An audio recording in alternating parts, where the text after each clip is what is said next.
تابلوهای مال دوران صفویه. این زن صفوی عرض شود که بسیاری از اینا گرجی بودن، چرکس بودن، بسیاری از اینا ارمنی بودن. عرض شود که اینا نقاشی است که در زمان صفویه کشیده شده به وسیله نقاشان ایرانی، نقاشان خارجی. این ببینید اینا گرجی هستند، چون زن ایرانی هیچ وقت اجازه رقص نداشت. اینا زنای گرجی هستند، رقاصایی که بودن. وقتی شاه عباس لشکرکشی میکنه به گرجستان، کتوان ملکه رو اسیر میکنه و میاره در شیراز، متوطن میشه با بچه هاش.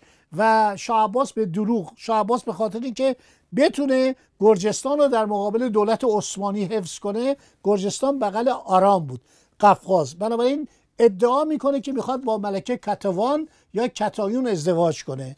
این هم یک گرجی، نگاه کنید لباسش چقدر